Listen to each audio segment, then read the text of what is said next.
Hi there. Hello, darling. What's for dinner? Leftovers. Just some leftovers. salmon. This fresh caught sockeye salmon. Kraut, avocado, kale, lettuce, cilantro. Some of these jars we've got just a slice of onion either on the bottom or the top. And then put about maybe an eighth teaspoon of salt. Splash of ground black pepper. And the salt just brings out the flavor more than anything. Pepper adds to it. Some we've got no onion, just barbecue sauce. The barbecue sauce really adds a lot of nice flavor. And It's our homemade barbecue this sauce. is homegrown stuff. Not too much garlic in this. I was going to do the few jars of garlic, so I put a heavy dollop on there. And I don't know that it matters whether you put it on the top or the bottom because the fish is so oily that It processes for a long time. yeah, 110 minutes. So what I've done here is I cut the mud line out of the back. That's what the scrap pile is. And I don't think it'll hurt you any, but it just kind of Changes the flavor. changes the flavor a little bit, makes it a little bit fresher. So I try to curl these up like so. So these fillets we have made so that they are deboned except for the Y bones, which they're so small that they kind of cook up.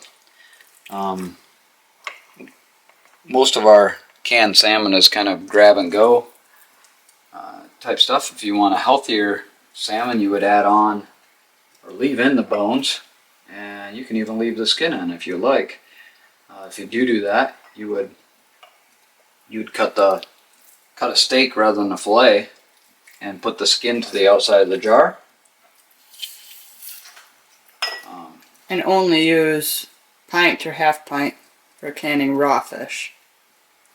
Yeah, I have seen people do quarts, but it's a lot of fish to start with. But, It's not recommended. not recommended in the book. So here are the fillets.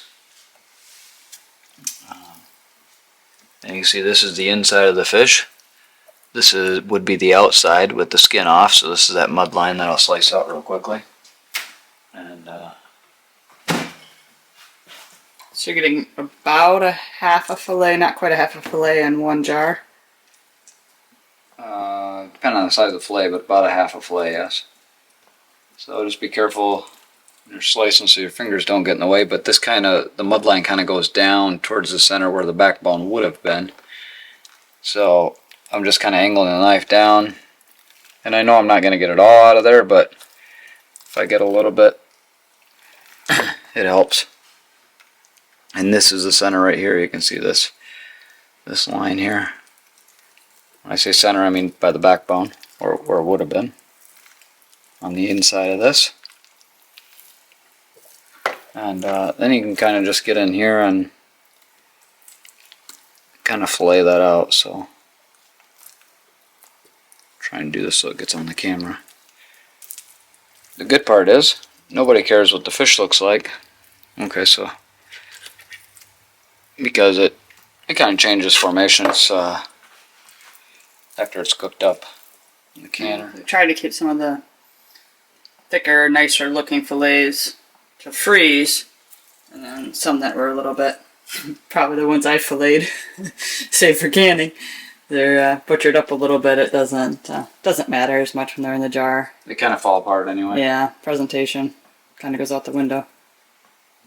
But I do try to keep the mud line to the inside of the jar. I mean, you can't tell it all dissipates anyway later. But that's probably plenty good enough for what we're doing. And then I'm cutting it so that there's about an inch headspace left in the jar. So somewhere in this area right here. And I've got an onion on the bottom, so I always cut the first ones, or I try to cut them a little bit short. And then if there's a little bit of leftover, I can use a piece of tail. So that's about the right height. So I kind of roll this together like so. Into the jar on one side. Roll it together. These are those little wide bones that I was talking about sticking out right here. They'll cook up or you won't even know they're there. A little bit of gap in the middle, not a big deal. I'll leave this, grab another fillet, and I'll have enough to finish up that jar and do one more. So, find a small fillet. There's a smaller one. This one we've already taken out some of the mud line. Let's finish it up.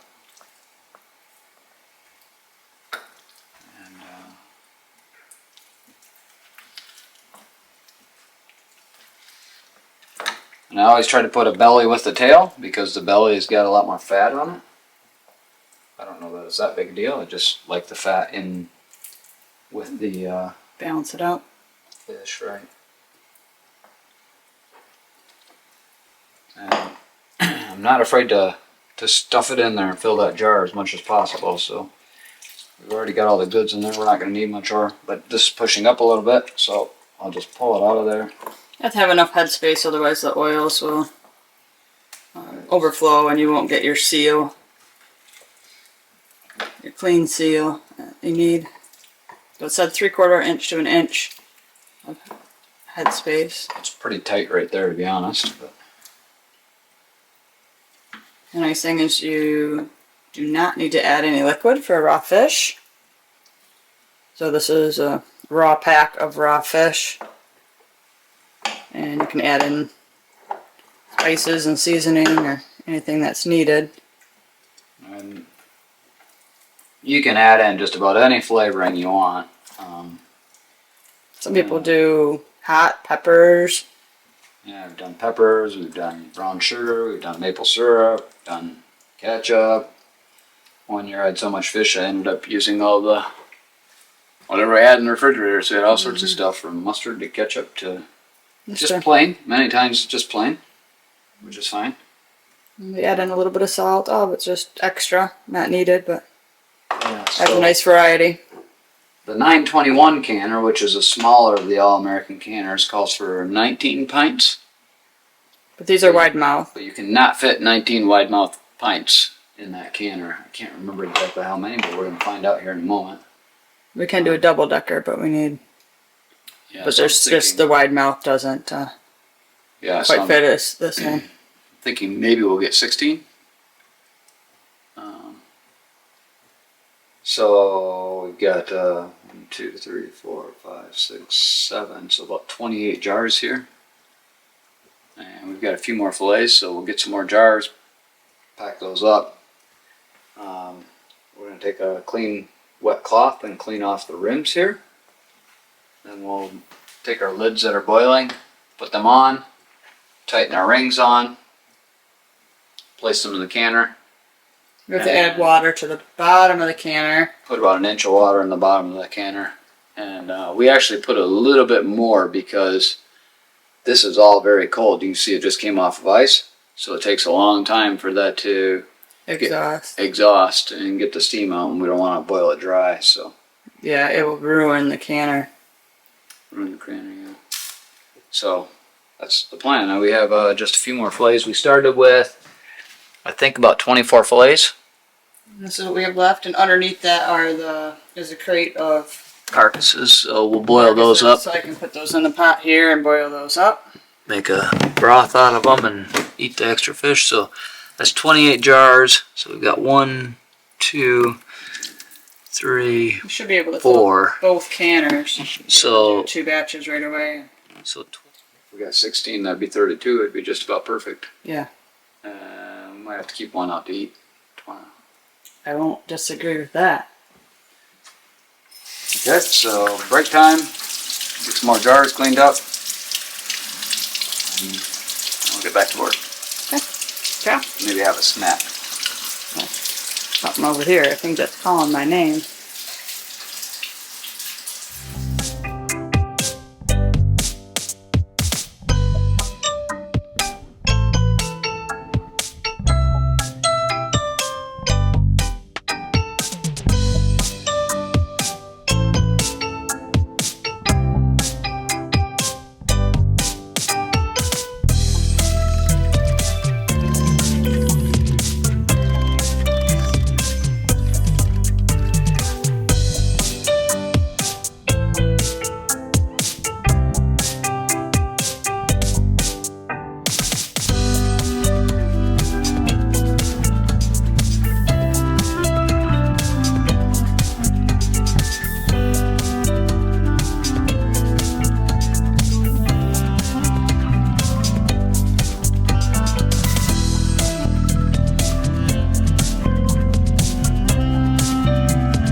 wiped off the rim of each jar.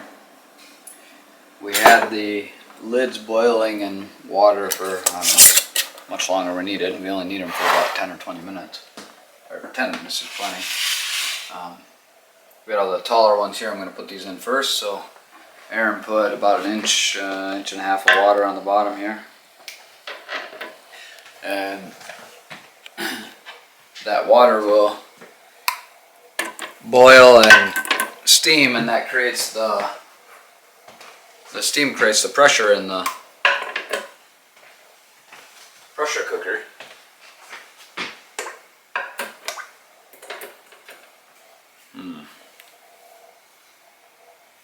So 8, that's what we need.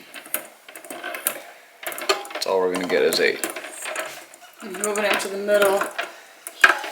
Move in the middle, and then we'll put this ring. You need to make sure you put this spacer in. It's just a aluminium spacer. There's one on the bottom. There's one on the bottom. So the jars are not sitting directly. Right, so there's one on the bottom, then the jars, then this. Looks like we're not going to fit them all in, so. And you sure? pretty sure. Okay, so you go over here, I'll show you the. So I just take a bit of this boiling water. Doesn't have to be boiling, really. Some people use a paper towel. I just have a clean cotton wash rag. And the goal is to make sure nothing is on that rim. And I'll take my finger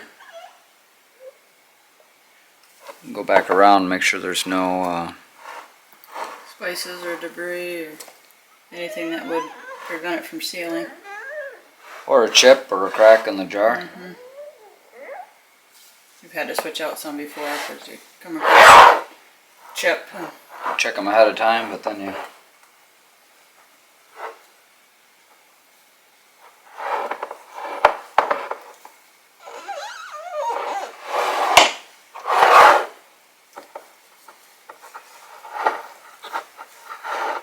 If you do a smaller batch, this is a whole lot easier. This has dried on a bit already since I started. You can hear that nice squeaky noise. Clean. The magnetic helps. Yeah, so this is a little magnetic dipper. It's a quite strong magnet.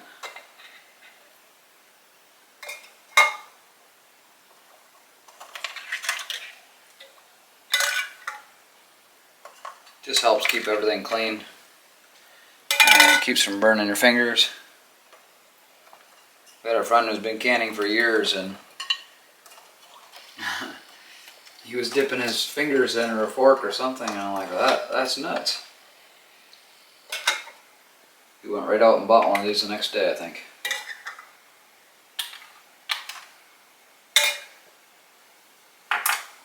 And when I put the lid on, go till it's snug and then just finger tight. Can't have it too loose because then it won't, your seal will be interrupted, but you don't want it so tight that you can't get it off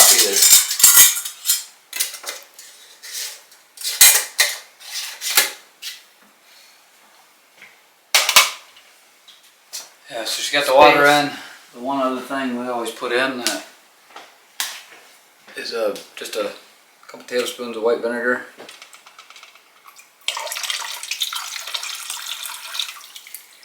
Add it to the other one anyway too. So we have two different size canners. The same amount of pints fit in each one, but we can do a double layer of quarts, right? Yeah, quarts in the bigger one. So we can fit 7 quarts in the small and 14 quarts in the big. Yeah, it's a 921 and don't quite remember what the other one was. 921 is one model, and then the larger one is 930. 930. They both work with weighted pressure gauge. So you can go ahead and we'll put a weight on here. We're working to build up the pressure after things are loaded. So we found what helps to keep the seal and then also get the lid off later is just put a little ring of coconut oil all the way around. It's not going to hurt anything. This whole thing is going to be full of fish oil by the time we get done.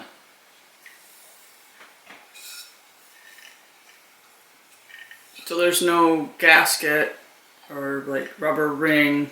It's metal on metal. Yeah, it's just contact that. So this is on a bit of an angle here, and this is on a bit of an angle the opposite direction, and it's a firm fit. There's an arrow someplace. Must be on that side. Can you see it?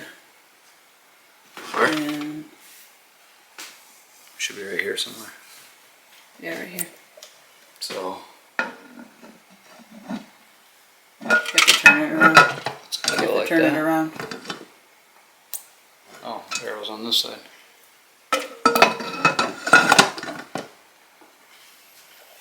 There. They're matching up.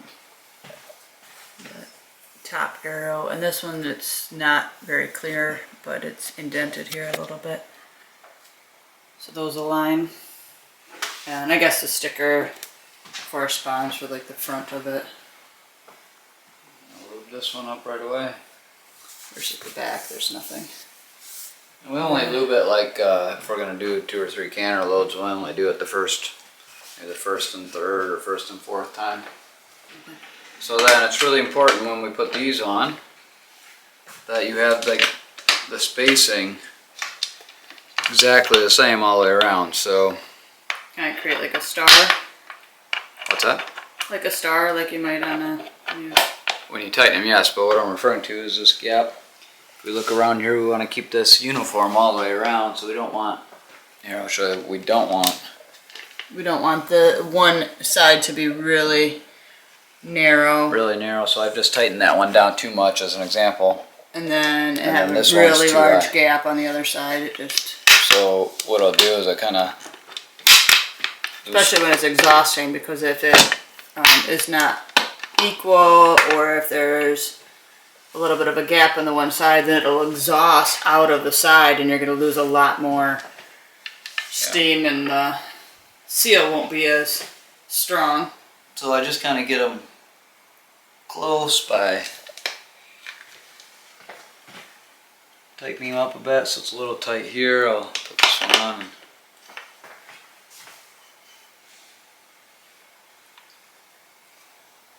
So once I get it uniform all the way around, then you just tighten up opposites. Giving maybe a quarter or half turn at a time.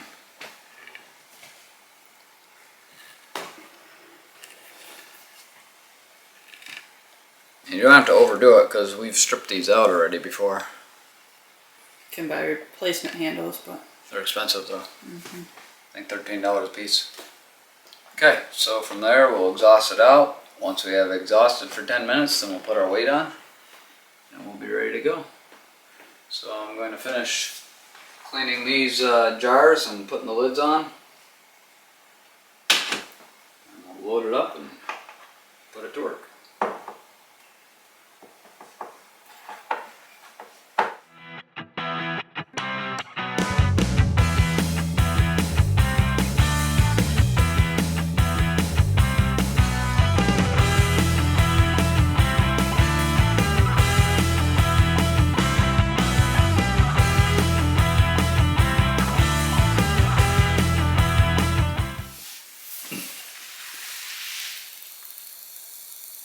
Alright, so it took a little bit of Polish engineering, but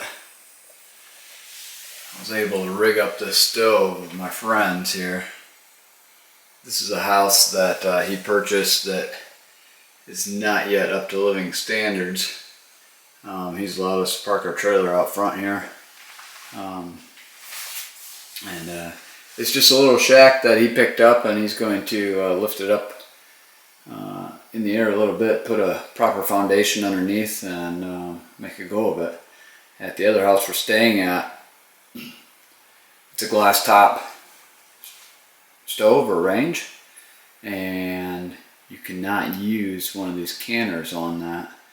I don't know all the dangers of it, but I do know that those burners only come on with heat when it's called for, and then drop back, come on, shut off, come on, shut off. And with the pressure canner, we got to have a consistent heat all the way through so we can keep our desired pressure. So I think here we're going to be at 10 pounds, right at sea level. So what I've done is rigged up a small propane tank outside and ran the gas into the stove here and lit it with the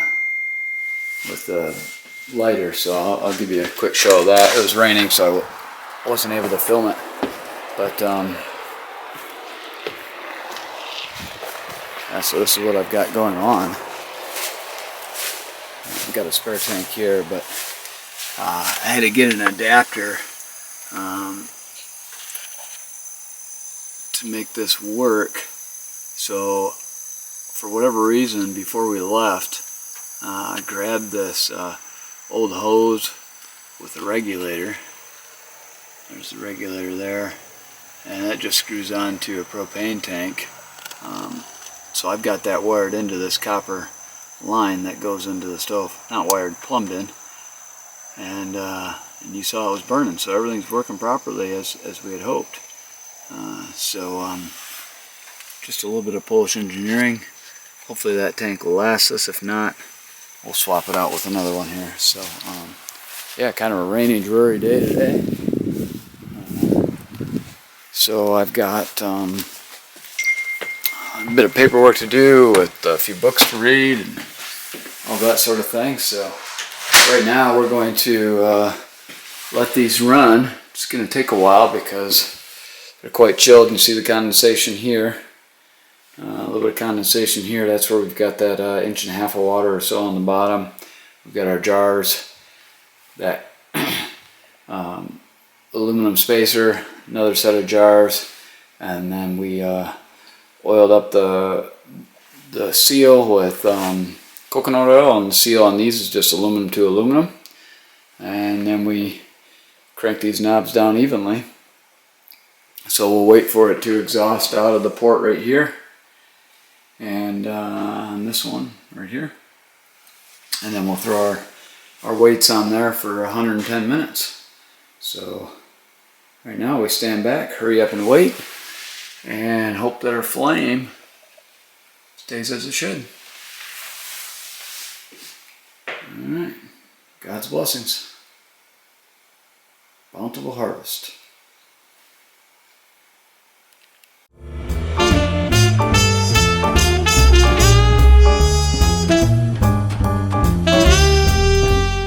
Okay, so we're back here. We've got the 2 canners going. This one here went on first, and it's already been exhausted. You saw that earlier. And I went ahead and let it exhaust for 10 minutes before I put the weight for 10 pounds of pressure on there.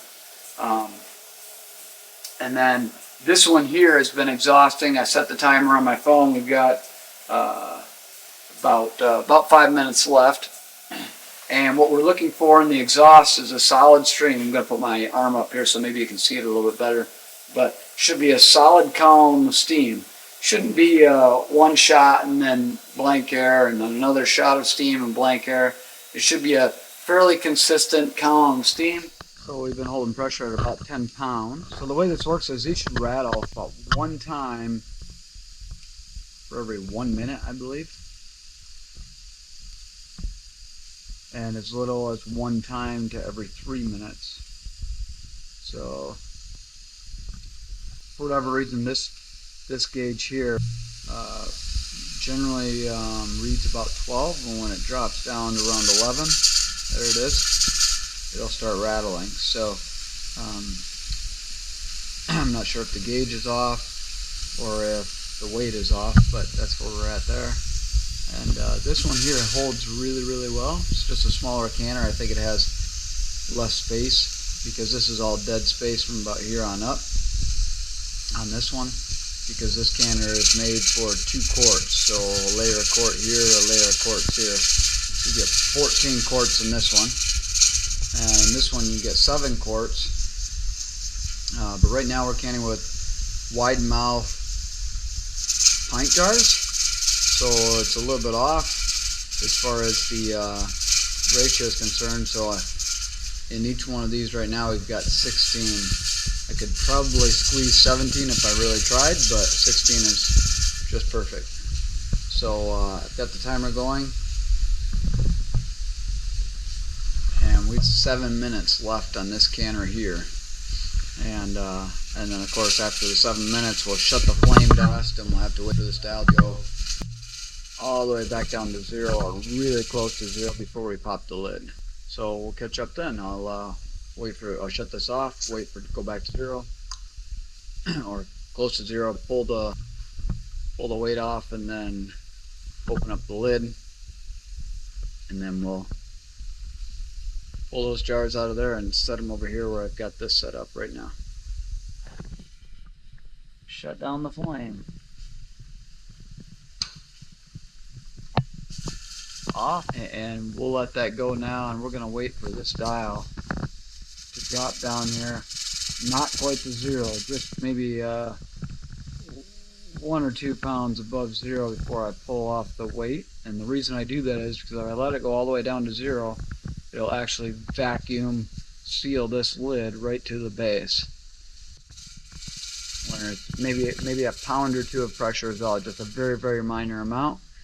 And then we'll release the pressure here. The other thing that can happen is if I were to pull that weight off right now, it has a reverse effect, and it'll not seal the lids on the jars like we hope them to. The pressure will actually try to escape the jars along with the pressure escaping the canner. So we want to make sure we let this run down. If you've been doing this before and you had problems with jars not sealing, that may be the reason.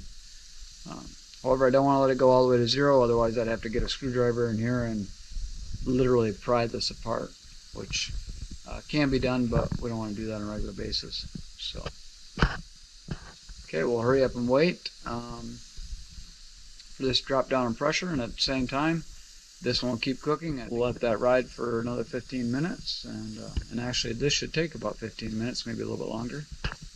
Okay, we're down to about a ½ pound according to that gauge. I'm just going to take a look and see what this does for me here. Still a bit coming out of there. I did not want to let that dial go down to the pin, or I'd have a hard job getting it off. Oh, and that's the dinger. So we can go ahead and shut this one down. So, flame off. Okay, we're just about down to the pin. So I pulled that off.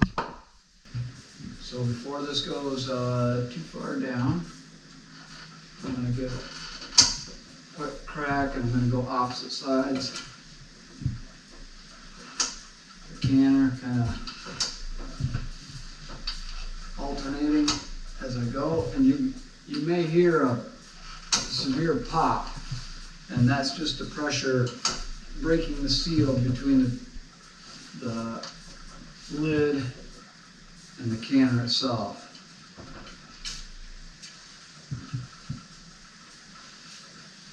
If you don't hear that pop, we may be a little too late. So there's going to be a tremendous amount of steam come out of here when I open this up, so we're just going to turn and open. And I'm going to go set the lid off to the side. And our jars are ready to come out. I'm going to grab hold of them with these grippers, and I'll just hover it over the towel.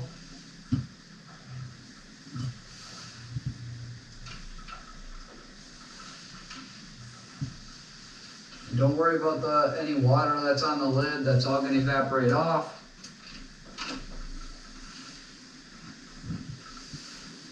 And we're being relatively gentle with these.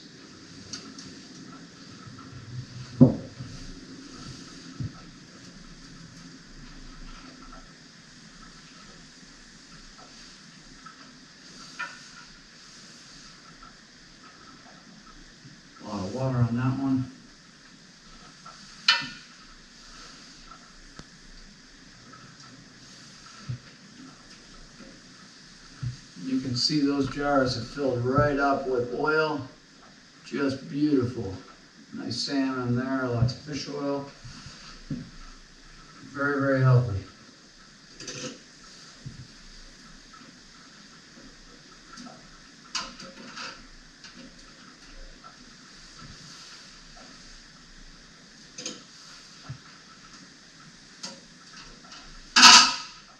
Ooh, we got a broken jar.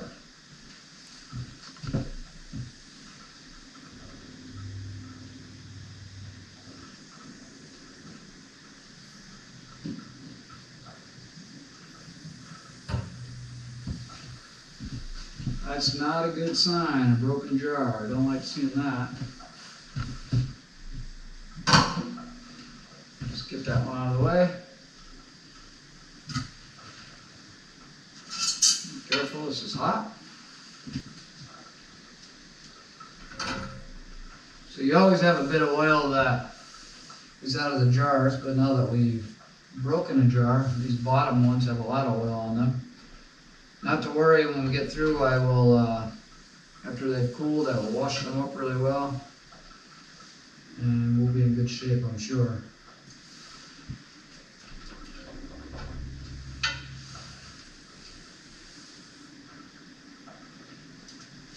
They're all looking really nice. So we'll have 15 jars out of this batch. We lost one. And we'll come back later and hope they seal.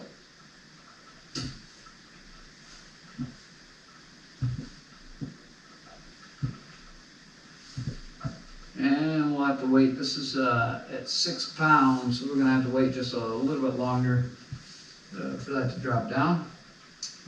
We're through here. After this is cooled, we'll discard all of the liquid inside, give it a good scrubbing with soap and water. Same thing with the lid. We'll wait for all these to seal, give them about 24 hours, and then we'll remove the rings and make sure that the lids have sealed. And then we will wash them all up, get all that fish oil off, and put them in the pantry. That way we've got a quick meal. We don't have time to fix up a fillet in the oven. Out they go. We've already got one canner full over here that are out, and I think just about all of them popped. We'll see about getting these out here now.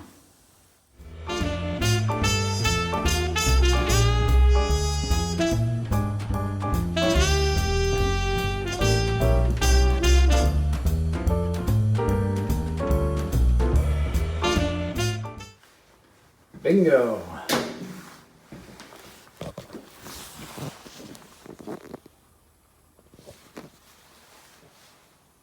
So that's what we've got. Some with barbecue, some plain, some with onion, some with garlic.